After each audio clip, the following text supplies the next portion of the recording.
So now on our gold, actually this gold actually moved in a way I never predicted. By the way, I did not actually predict this movement. It was just a surprise movement. But let's try and see our analysis where our gold will be moving on the 8th.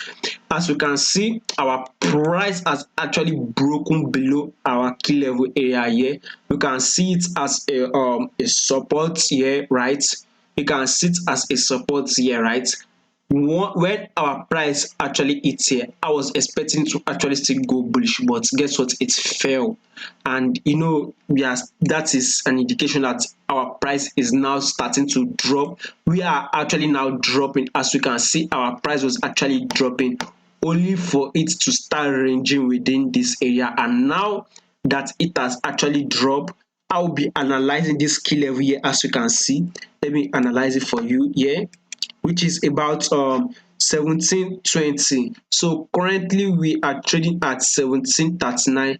So around 1720, I would be seeing my gold drop to there. So if my gold drops to 1720 like I've predicted, you can see it as a key level area here. See it here. Also see it here where we had this huge wick here. So this, our price broke below it. We can also see here, right, our price also reacted here. So 1720 is actually a key area here. I'll be seeing my gold to drop, and when my gold drop to that my 1720, guess what? I'll be looking for a pullback to retest this area here where our price broke below. We can see our price broke below our how do I call it, our support area.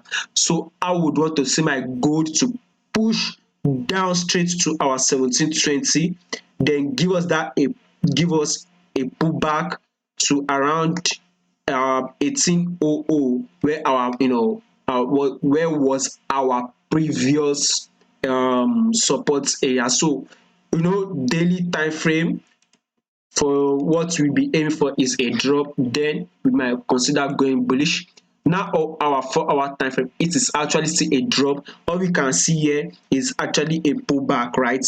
Still waiting for a drop again. So let's try and see if we can get that drop to our 1720. We can see it for pullback, a fall, right? Now we are on a pullback and we are expecting a fall on our gold to at least 1720 before we can consider taking our buy. So that is my analysis. If you find this video helpful, please and please do not forget to subscribe, like and share this video.